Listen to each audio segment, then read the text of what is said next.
Pound for Pound, the MMA podcast.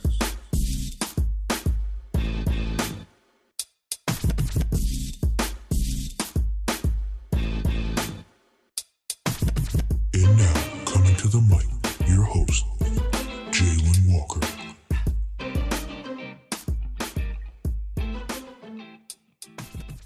Hello, welcome to Pound for Pound, the MMA podcast. I'm your host, Jalen Walker, and we have a special episode for you guys today. The 2020 Pound for Pound Awards are here. Man, what a year it has been. 2020 has brought some horrible times and memories, but also some great moments. The pandemic put a hold on sports, politics, and our lives for months, but through it all, we had some amazing fights. The UFC did an amazing job to put on events during the pandemic in a safe and an effective way, and set the precedent for all sports to follow. We experienced some incredible moments in MMA this year, and I wanted to award my favorite moments and to recognize some of these very, very talented fighters in the sport. So without further ado, this is the 2020 Pound for Pound Awards. But first, the Pound for Pound Awards is presented by MANSCAPED. MANSCAPED is the best in men's below-the-belt grooming. MANSCAPED offers precision-engineered tools for your family jewels. Jingle balls to the walls, fellas. Listen up. It's time to gear up and get yourself the gift of shaving this holiday season. I am talking about the MANSCAPED Perfect Package. The Perfect Package 3.0 by MANSCAPED is the #1 recommended gift all year long, and it's not too late. Inside, you'll find their Lawnmower 3.0, which is the best men's below-the-belt grooming trimmer, which can also be used on any part of the body. Hairy chest or back? Look no further. Hair down there? The Manscaped Lawnmower 3.0 is designed to reduce cuts and makes for a smooth trim. This 7,000 RPM trimmer has helped reduce manscaping accidents around the world. In addition, you'll find other liquid formulations inside the Perfect Package, like their Crop Preserver Ball Deodorant, Crop Reviver, Ball Toner, and Reduced Chafing Boxer Briefs. These formulations are all vegan, cruelty-free, dye-free, sulfate-free, and paraben-free, so you know your manhood is in good hands. 'Tis the season to manscape to get yourself, your dad, your brother, your friend, the best gift of all, the Manscaped Perfect Package 3.0. And you can save 20% off plus free shipping with code POUND4POUND at manscaped.com. That's 20% off plus free shipping with code POUND4POUND at manscaped.com. Give your testes the besties with Manscaped. All right. So I'm pretty excited about this episode. I worked kind of hard on this. I gave everyone a fair chance, but I have like 11 categories. Most of them have 3 nominees, so we're just going to read it off, and I'm just going to give a short description or whatever about that nominee, and then I'll give the winner. So without further ado, this is the 2020 Pound for Pound Awards. So first off, we're going to do Gym of the Year. First nominee is AKA American Kickboxing Academy, located in San Jose, California. Most people know about AKA. They're dripping in gold. Daniel Cormier, Khabib, Cain Velasquez, Leon Edwards. The names just keep going on and on. They've been around for so long. Mom and pop gym. So, yeah, that's the first nominee for Gym of the Year. All right, second nominee is City Kickboxing out of New Zealand. City Kickboxing is mostly famous right now for Israel Adesanya and Alexander Volkanovski, 2 champions. They have 2 belts in their gym right now, so pretty impressive. There's a lot you can say about this gym. They're starting to get some really good fighters. They also got, they got Dan Hooker, Kai Kara France, and Shane Young. So a lot of promising things happening with that gym. And our final nominee is American Top Team, located out of Coconut Creek, Florida. Dustin Poirier, Amanda Nunes, Colby Covington, Jorge Masvidal, Yoel Romero, Joanna. Like, that's all I got to say about that. Like, they are a force to be reckoned with. They had some amazing fights this year with some of their fighters. And this was a really hard decision. But my decision is, can we get a drum roll? The winner is AKA for Gym of the Year. Congratulations, AKA. Khabib really stepped up for you guys and kept that belt. I hope he comes back and goes for 30-0. But congratulations, AKA, for being Gym of the Year. Awesome, awesome, awesome. All right, next category we have. This is the fun one for me. I like this one. This one, I really, really like this one. Coach of the Year. All right, Eugene Behrman out of City Kickboxing. Man, what has this guy not done? Eugene Behrman and Doug Viney founded City Kickboxing in 2007. The duo hoped that having their own premise would allow them to focus more on their training, but soon found the economics of running a gym was all-consuming and soon after transitioned to training professional fighters. And now look at him. He's trained Israel Adesanya, Volkanovski, and both those guys are champs. So shout out, Eugene. You're doing great things out there. And our next nominee is Trevor Whitman. He's mostly known for training Justin Gaethje, Rose Namajunas, and Matthew Lopez. He's a retired boxer. That was a while. That was in the 90s, I believe. But Whitman used to have a gym called Grudge. He closed that down in November 2016. So he can focus more on training these select athletes, like I said, like Rose, Justin, and Matthew Lopez, all of them. Great coach. He can just break it down, and he's very, whenever you see him on like Embedded or anything, he's very, very invested into the fighter. He never stops focusing on how he can get that fighter to the point they need to be at and beyond. So shout out to Trevor Whitman. And third nominee is Javier Mendez from AKA. After fighting his way through the kickboxing ranks, Mendez won his first world championship back in 1992 when he became the ISKA light cruiserweight champion. And since then, he has gone on to train some of AKA's brightest, most notably Khabib.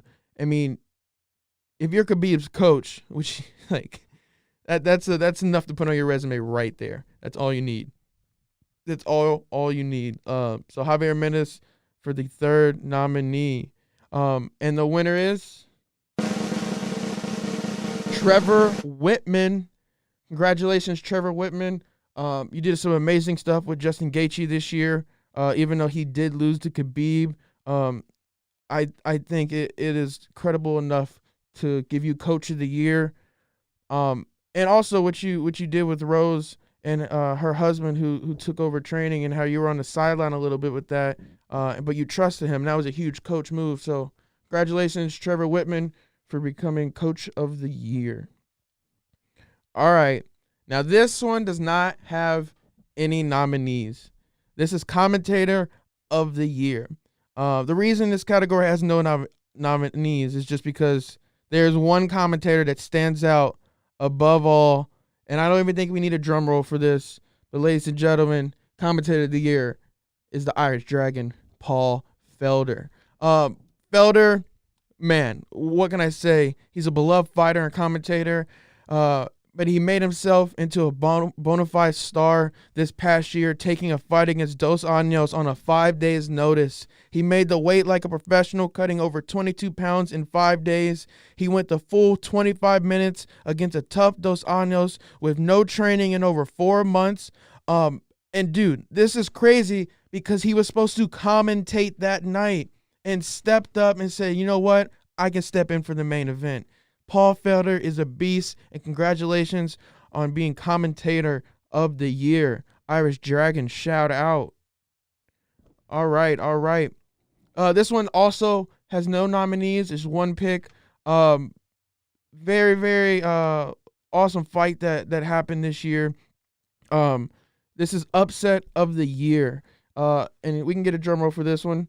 Upset of the Year goes to Julian Erosa. Erosa returned to the UFC octagon under tough circumstances. In his third stint with the UFC, Erosa found himself fighting the hot prospect Sean Woodson on just a few days' notice. Most betting outlets peg Woodson, here it is, at a minus 500 favorite minimum. Early on, you could see why odds makers were setting the lines, though. Woodman's kept on the outside and was able to pick apart a much smaller Arosa. The toughness of Arosa really stood out, though, as he worked his way towards securing a Darce choke in the 3rd round. It was Woodson's first defeat on top of it all, and it came by the hands of this huge underdog. Congratulations, Julian Arosa, for upset of the year. All right, this is one I'm kind of passionate about. I wanted to do 4 nominees, but I couldn't. I kept it at 3. But my newcomer of the year in the UFC, and for me, a newcomer is basically a rookie. So someone's come in to the UFC this particular year, no matter what part of the year it was, and they really made a name for themselves. So newcomer of the year, first nominee, Jimmy the Brick Flick. Man, one of the biggest names to come out of Dana White's Contender Series this year. Jimmy the Brick Flick has been someone to watch for his time stepping into the UFC this past week. His submissions won't let you down, and his flying arm triangle choke over Jareen Valel proved that. Jimmy Flick looked this man in the eyes, jumped up, and wrapped a flying arm triangle choke around Jaren and pulled him to the ground and made him tap. The Brick is a beast. The Brick is a beast, and he's here to stay. That's the first nominee for newcomer of the year. All right, second nominee. I don't think this is no surprise. I see this guy as a newcomer. He might have had a fight in 2019. I can't remember. But, dude, newcomer in my eyes and newcomer in a lot of people's eyes because he's been making statements. We got to give it to Chaos Williams. After a pair of highlight reel knockouts over Alex Morono and Abdul Razak that only took a combined of 57 seconds, man, Chaos proved that he was the real deal this year. Chaos is definitely a fighter to keep an eye out for. He did just lose to Michel Pereira, but that was a unanimous decision. He still didn't get knocked out, but man, this boy can fight. He really can fight. And I pretty much would have probably got protested against if this guy wasn't on the list. Ladies and gentlemen, Khamzat Chimaev. It was the summer of Khamzat in 2020. The unbeaten prospect came out of nowhere to win 3 bouts in spectacular fashion before the leaves even could turn colors. Clearly the star of Fight Island, the 26-year-old won 2 fights in 10 days, submitting John Phillips and stopping Rise McKee. And in September, he traveled to Las Vegas against a stiff contest in Gerald Meerschaert, and he won the fight in 17 seconds. Ladies and gentlemen, no drum roll needed. Your winner for newcomer of the year is Khamzat Chimaev. I mean, well-deserving. There's no one else that really can take this right here. This was one of the most impressive entries into the UFC that we've seen in a long time, mostly because it came so fast, back to back to back.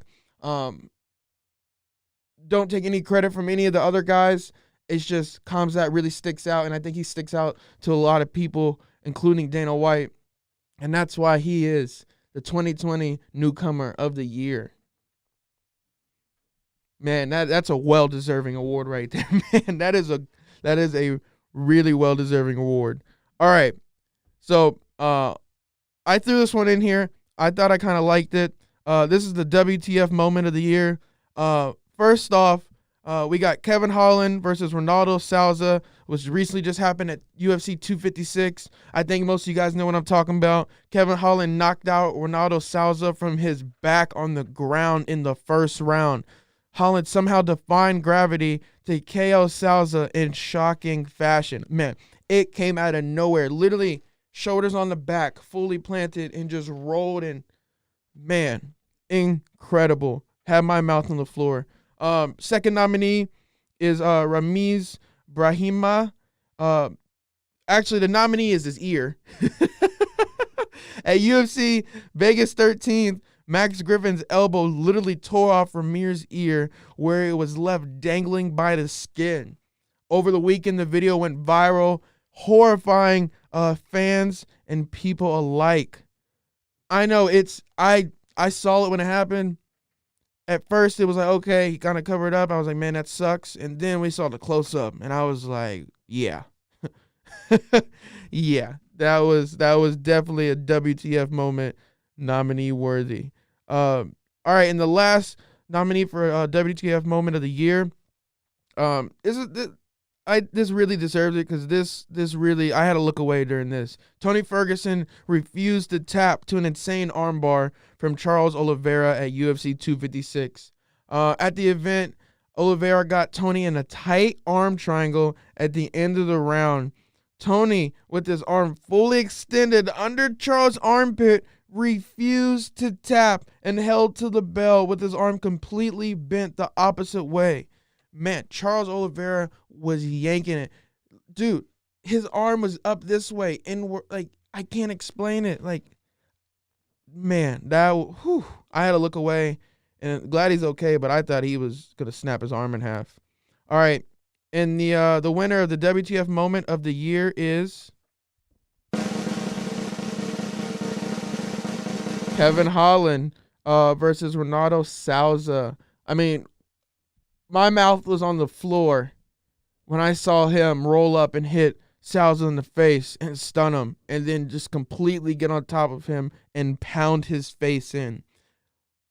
I was caught off guard, didn't expect it. We don't get that many knockouts from the bottom. So congratulations, Kevin Holland, on this wonderful knockout that got you the WTF moment of the year. Man, that was such a crazy knockout, man. Oh, I love it. All right. Submission of the year. This is the big award. These next 5 awards are the big awards, everybody. So here we go. Submission of the year. First nominee, Jimmy the Brick Flick submission over Cody Durden. Man, like I said, Dana White's Contender Series graduate, Jimmy Flick put on a stamp in his UFC debut by submitting Cody Durden in the first round of their flyweight matchup. Durden got flicked to the mat early, showing his foe that he was ready to perform wherever the fight went. Flick rebounded nicely when they stood up. As he landed a head kick, he jumped and pulled Durden into a triangle choke that forced a tap at the 3-minute and 19-second mark. One of the best submissions I've seen in a long time. Was insane. Definitely deserving of being a nominee for submission of the year. Shout out Jimmy the Brick Flick. All right, next nominee, Irene Lipsky's submission over Luana Carolina. Man, the Brazilian flyweight prospect Irene Lipsky and Luana Carolina were both known for their stand-up game. But it was Lipsky taking the victory via first-round submission, marking the first UFC finish for the Queen of Violence. Lipsky scored a knockout in the first 30 seconds of the fight, putting the ensuing action on the canvas. Carolina looked to lock up the leg, but Lipsky calmly worked for a knee bar, and she got it, producing a tap at the 1-minute and 28-second mark of the first round, which was also her first submission, which is incredible. That is the reason it is nominated for submission of the year, because it was unexpected and it was exciting. All right. Finally, for the last nominee, Khabib Nurmagomedov, submission over Justin Gaethje. After a brutal year, we saw the loss of his father. A high-profile fight got scrapped by COVID-19. But, you know, after all the dust settled, Khabib re-energized himself, got the UFC 254 at Fight Island in Abu Dhabi, and fought an incredibly tough guy in Justin Gaethje, who was beyond ready for that fight, and took his record to a perfect 29-0 with a submission. We all know what the submission was. It was beautiful. Shout out Khabib. What an amazing fighter. All right, but the winner of submission of the year is Jimmy the Brick Flick. Let's go. Shout out to Jimmy Flick. Well deserving for this win for submission of the year. Just technically beautiful, impressive, all around just class. So shout out to Jimmy the Brick Flick for earning submission of the year. All right. This is the one most people care about. This is my opinion, and this is my award for knockout of the year. This took literally almost 4 hours, 3 to 4 hours of coming back and trying to figure out who the nominees were going to be. We had some incredible knockouts, some not huge name knockouts. We have one honorable mention, and I did put in here. But my 3 nominees for knockout of the year. Number 1, Cody Garbrandt's knockout over Rafael Asuncayo. Man. Shortly after the 10-second clocker sounded in round 2, Garbrandt landed a vicious right hook that flattened Rafael with 1 second left. Out on impact, Rafael crumbled to the canvas face down, forcing referee Keith Peterson to wave off the fight after the bell rang. The opening round was a tactical chess match. The volume of strikes thrown was low, but fighters stayed at a distance, with Garbrandt targeting the low calf of Rafael, who was consistently switching stances. And in my opinion, I haven't heard someone get hit this hard from a fist in a long time. Even over the TV, you could tell how hard Cody Garbrandt hit this man. He collapsed, crumbled into the canvas. No more. No. One of the best knockouts I've seen. All these are some of the best knockouts I've seen in a long time. All right. Nominee number 2, we just talked about it. He is getting a nomination for this. He is worthy of it. Kevin Holland's knockout over Souza. Man. I mean, do we even need to talk about it again? This fight did not only blow people's minds, but it also took him to his 5-0 winning streak in 2020. This man went 5-0 in 2020. Come on, man. That's crazy. And then ended like that? And then called out the most badass dude in the sport right now in Comsat, who just got newcomer of the year. He called him out and said, dude, I'm sorry your fight got canceled against Leon Edwards. I'll take you on in 5-6 days. But, Dana White and them didn't let it happen. But he was about it. He wanted it. This man is a beast. Congratulations on your nominee for knockout of the year, Kevin Holland. All right. And finally, most people probably know this was going to be a nominee. I mean, come on. It was beautiful. Jaquan Buckley's spinning kick knockout over Impa. I'm not even going to try to pronounce the Kassan Gane. Impa Kassan Gane. Man, the UFC middleweight Jaquan Buckley may have made himself into a star with one swift, improvised kick during that fight against Impa. Like, ooh, just think about it right now. It was just crazy. Impa thought he had the upper hand by catching Buckley's foot to block the kick attempt. But no. Jaquan Buckley countered with a spinning back kick that caught his opponent square in the face to score the knockout win. The knockout is one of the most viral KOs of the year and is right behind Gamebred's knee to Ben Askren's face, which I love to watch. But man, Jaquan Buckley, that still to this day, that was an incredible. At first, it was like, oh, wow. And then once you keep watching it, you're just like, oh, wow. Like, incredible.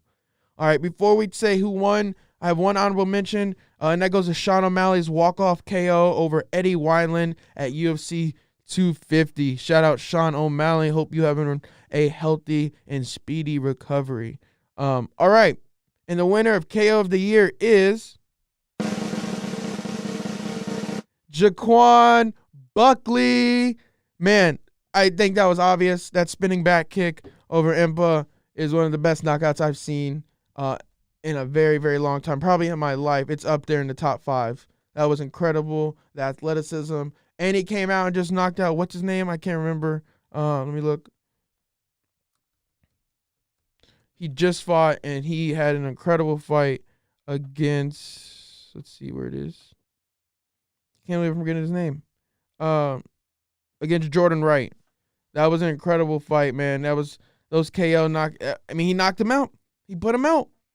He's been consistent. He only lost to Kevin Holland right before the Impa fight, and he lost to Logan and then Jackie Gosh. But man, shout out to Jaquan Buckley for an incredible knockout. Got everyone's attention. And well deserving right there.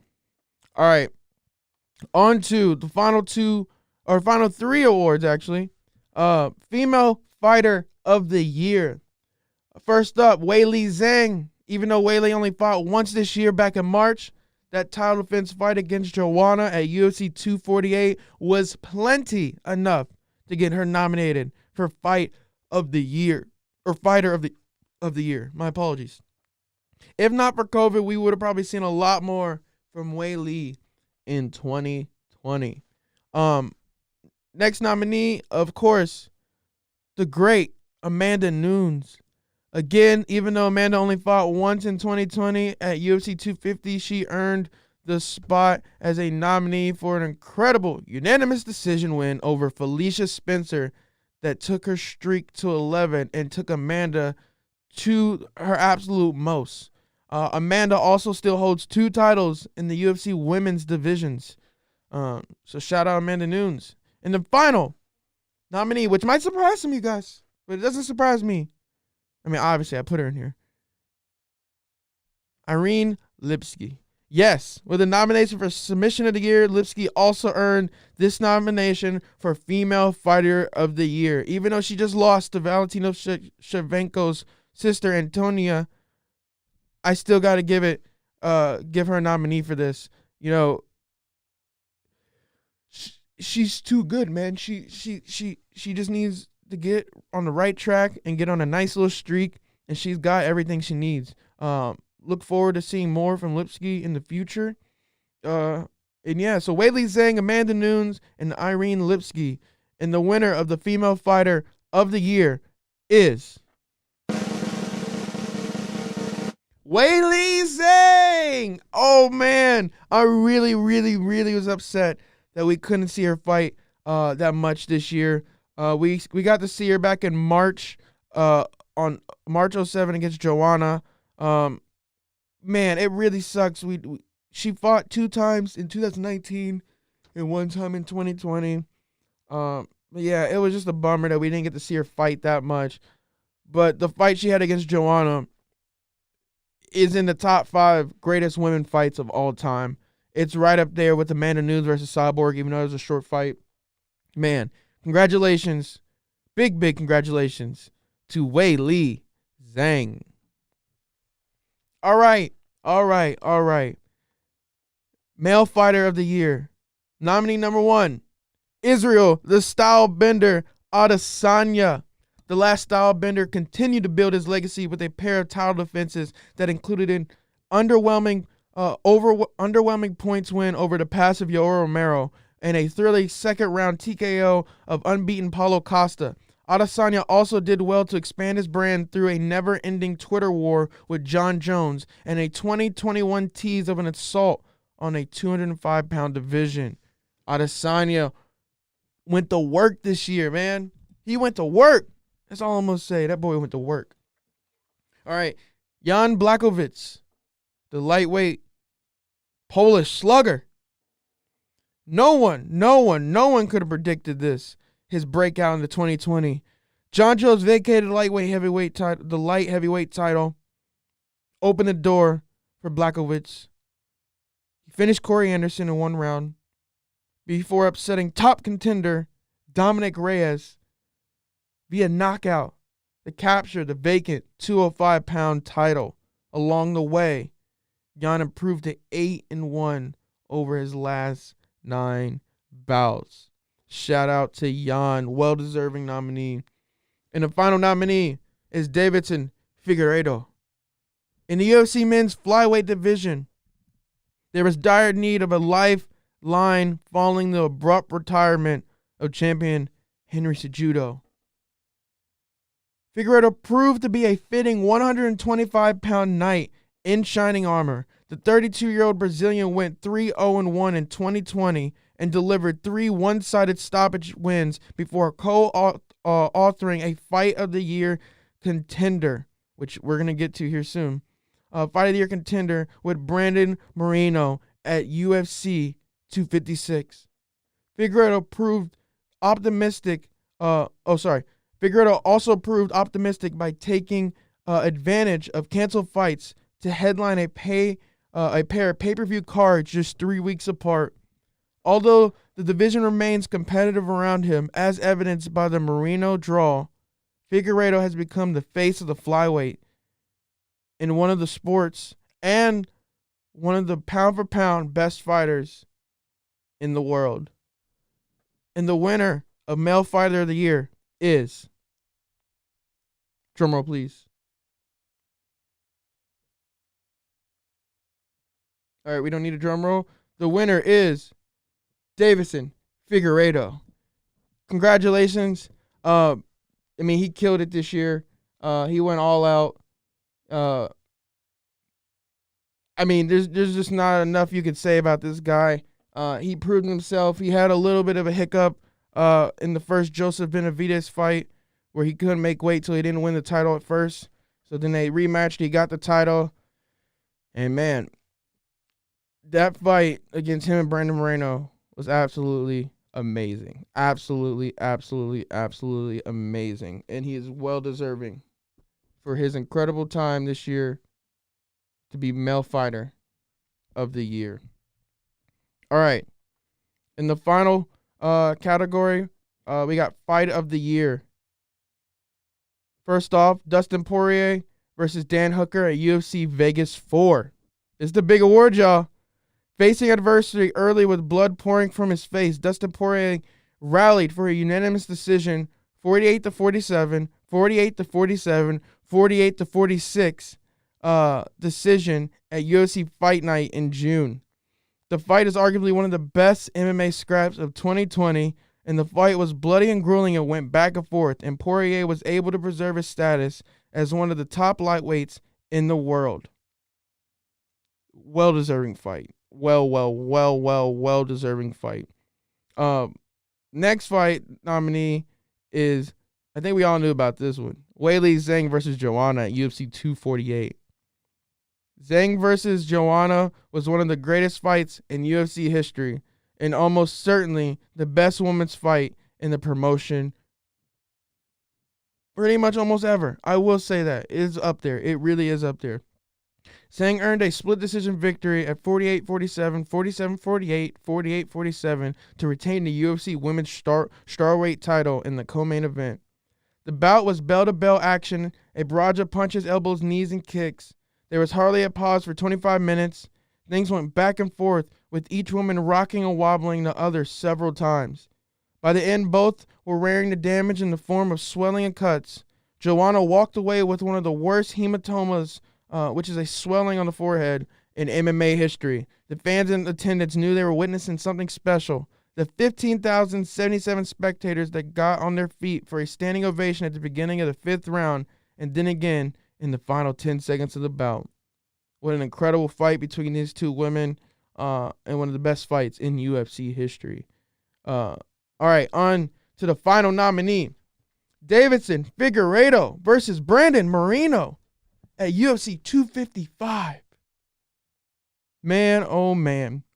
After both athletes accepted the headline slot just 21 days after they competed at UFC 255, Figueiredo and Moreno brought the best out of each other as they battled it out in a back-and-forth war for all 25 minutes. When it was over, the judges scored the fight 48-46 for Figueiredo, with 2 more scorecards returned 47-47, which meant that the bout was declared a majority draw. But in a majority draw, the champion keeps the title. While it was a close contest throughout, at a point deduction in the 3rd round after Figueiredo was penalized from a low blow ultimately led to the draw, but the reigning flyweight champion placed no blame on referee Jason Herzog for the outcome. Figueiredo refused to back down as he continued to stalk Moreno while throwing with devastating power behind every strike. In return, Moreno was quick on his feet and he is contracted or concentrated on making Figueiredo pay every time he got a little too aggressive. But yeah, definitely well deserved nominee, Deiveson Figueiredo versus Brandon Moreno. And the winner of Fight of the Year is Deiveson Figueiredo versus Brandon Moreno. Man, this is a no-brainer. It was a hard one choosing between Weili Zhang and Joanna in this. No offense to Dustin Poirier and Dan Hooker. It was an amazing fight, but these two men right here went to war. And it was the final fight of the year, one of the final fights of the year, and it was absolutely incredible.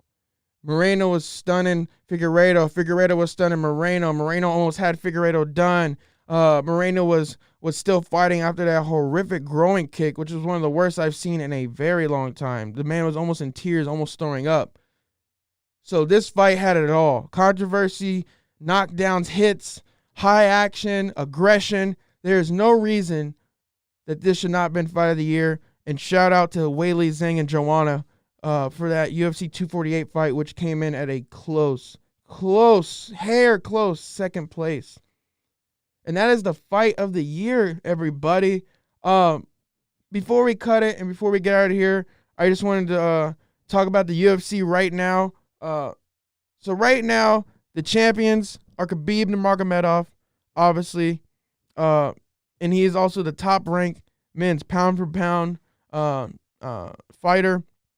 All right, at flyweight, we obviously have Deiveson Figueiredo with Brandon Moreno. They'll obviously get that rematch. For bantamweight, we got Petr Yan with Aljamain Sterling at number 1 and Corey Sandhagen at number 2. Cody Garbrandt just got moved up to 3. Frankie Edwards at 4. Rob Font's at 5. Jose Aldo's at 6. Rob Font came up so much. Like, that is crazy. He came up 6 spots to get up here. I mean, Rob Font really showed what he's about in that fight. And congratulations for getting in the top 5. All right, the featherweight champion going into 2021 is Alexander Volkanovski, with the number 1 contender still being Max Holloway. I think he should get another fight. It doesn't matter. He deserves it. Give him the fight now. Or give Max Holloway and Brian Ortega a fight. I would love to see that again. Man, I would pay so much money to see that fight if I could. Oh, man, give me that fight. Max Holloway versus Brian Ortega decides the number 1 contender. They fight Alexander Volkanovski for the featherweight title. Lightweight title, obviously Khabib with Justin Gaethje at a close second, or he's the number 1 contender. And then we got Dustin Poirier at number 2, Charles Oliveira, which is well-deserved, at number 3, and then Conor McGregor at 4. Conor McGregor and Dustin Poirier fight here soon. This is my theory. I think if Conor can beat Dustin Poirier, which will be very difficult for him, but very impressive if he can beat Dustin Poirier, because Dustin Poirier is an amazing fighter, Conor takes second position. Conor fights Khabib. If Khabib decides to fight GSP, George St. Pierre, Conor fights Justin. Then, obviously, winner of Khabib and GSP, whoever wins that fight, if it happens, will be done, no matter what. So the title will be vacated. In that vacated title, it's most likely going to be Conor McGregor versus Justin Gaethje for the title. Justin Gaethje's not going to fight Khabib again. They're not going to do that. Conor might fight Khabib, but I highly doubt it. I can see Khabib fighting GSP. Whoever wins, most likely Khabib, even though I love you, GSP. Conor takes that opportunity, and he will fight Justin Gaethje for the interim lightweight championship, and that will be one for the ages. That's how I see it playing out. Because Khabib is still here. They don't have him taken off. He's still in the UFC. He's not fully retired. All right, at welterweight, Kamaru Usman, Colby Covington's number 1 contender. Gilbert Burns is number 2, and Leon Edwards is number 3, followed closely by Jorge Masvidal at 4 and Stephen Thompson at 5. Stacked. That's all I'll say. That division's stacked. That division's stupid. Even his next division at middleweight for Israel Adesanya is the champion. Robert Whittaker, number 1 contender. Paulo Costa, number 2, and Janet Cannonier, the Killer Gorilla, at 3, with Darren Till and Marvin Vettori following closely at 4 and 5. incredible division. Kelvin Gastelum's in there, Uriah Hall, Kevin Holland, Chris Weidman. Watch out for Kevin Holland. That boy is going to be in the top 5 within the first 6 months of 2020. I bet you. All right. Light heavyweight, Jan Blachowicz with Glover Teixeira as the number 1 contender. Thiago Santos at 2, Dominic Reyes at 3, Alexander Rakic at 4, and Jiri Prochazka at 5. Man, so here's the thing. Israel Adesanya is most likely going to go up. If they want, it's going to be Jan versus Israel. But I think Jan needs to fight Glover. I think they need to give Glover the title shot. He's an old man. He deserved it. He's been whooping some ass. Give him a title shot. I would love to see Israel Adesanya versus Jan, and then possibly John Jones come back down. But forget that. Jan versus Blachowicz, or Jan Blachowicz versus Glover Teixeira for the belt. Then let Israel Adesanya just fight John Jones. Who cares where? Who cares? And whoever wins that, which most likely will be Adesanya, I'm telling you guys, it's going to be crazy, will fight whoever is the light heavyweight champion at that time. But in the meantime, Israel Adesanya can protect his belt and can fight someone else if he wants. All right, heavyweight, Stipe, Francis Ngannou, number 1 contender, Curtis Blaydes, number 2, Yaron Rosenstruck at 3, Derek Lewis at 4, and Alistair Overeem at 5. Stacked division as always. Next fight up for that, we already know, is Francis Ngannou versus Stipe Miocic. Very exciting. Very, very exciting. And at women's. Women's. We got Amanda Nunes topping out the bantamweight and featherweight division for women's. I mean, Jermaine Durand is the number 1 contender, Holly Holm, 2, Aspen Ladd, 3, Raquel Pennington at 4, and Irene Aldana at 5. But come on, no one's beating Amanda Nunes.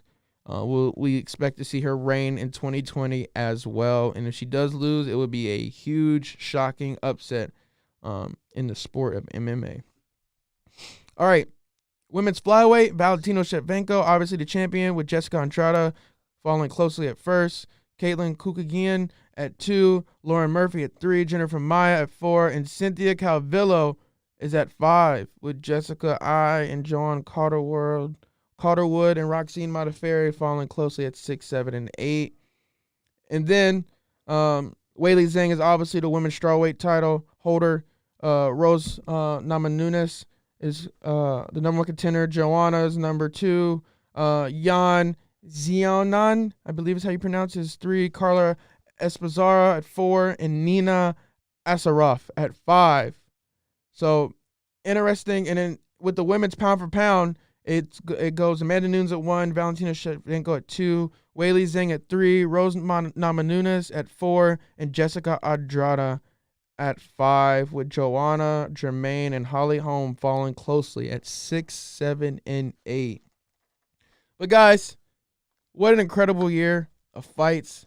Thank you guys for tuning in every week for the Pound for Pound podcast. I really enjoyed putting this little thing together, the 2020 Pound for Pound Awards. I hope you guys enjoyed it. And yeah, I really enjoyed doing the podcast this year. And like I said, I really appreciate anybody and everyone that's listened to it on YouTube, Spotify, anything. And like I said, if you're listening to this on Spotify, please, you can go to my Instagram, JAY_WALK, J_walk. And there's a link there on my bio, and you can get to the YouTube page. You can watch the video. You can find it on Spotify. But yeah, if you go to my Instagram, you can get that link and it will take you to anything related to Pound for Pound. So yeah, like I said, just thank you guys. 2020 was lit. Some great fights, and I'm looking for some even better fights in 2021, starting out with a bang on January 21st, I believe it is. Conor McGregor versus Dustin Poirier. But thanks, guys. I really, really, really appreciate it. And Happy New Year. And best of wishes going into 2021. Thanks, guys. I'm Jalen Walker, your host. See ya.